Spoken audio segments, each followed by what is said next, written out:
రెలోస్ agreement. India Russia ఒక strategic logistic agreement. ఇది మన రీచ్ని ఎక్స్పాండ్ చేస్తుంది, మన పవర్ని ఎన్రిచ్ చేస్తుంది. ఇన్ఫ్యాక్ట్ చెప్పాలనంటే ఇండో పసిఫిక్ లా ఇది పవర్ని బ్యాలెన్స్ చేస్తుంది ఈ అగ్రిమెంట్.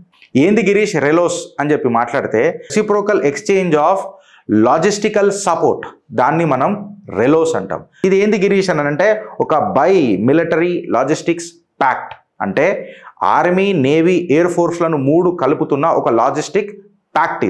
ఇది ఏంది, దీనికి ఏమవుతుంది గిరీష్ అంటే ఒక మ్యూచువల్ యాక్సెస్ ఇస్తుంది. రష్యాలో ఉన్న పోర్ట్లకు, భారత్లో ఉన్న పోర్ట్లకు, ఎయిర్ ఫీల్డ్స్లకు ఒక యాక్సెస్ ఇచ్చే ఒక లాజిస్టిక్స్ ప్యాక్ట్. ఇది ఎక్కడెక్కడ ఉపయోగపడుతుంది, దానివల్ల మనకేం లాభం ఉంటుంది అని అంటే నీ క్షిపణులు అక్కడ పోయినా అవి రీఫ్యూల్ అవుతాయి, రిపేర్లు అవుతాయి, వాటికి డాక్ దొరుకుతుంది, మెయింటెనెన్స్ చేసుకోవచ్చు, సప్లైస్ కూడా దొరుకుకోవచ్చు. అంటే భారత్ హిందూ మహాసముద్రం నుంచి ఆర్కిటిక్ సర్కిల్ దాకా బోలో భారత్ మాతాకి జై. నీ క్షిపణి ఆగదు, నీ ప్లేన్ ఏదైనా మెయింటెనెన్స్ వచ్చినా భారత్కి రావాల్సిన అవసరం లేదు. This is the crucial fact.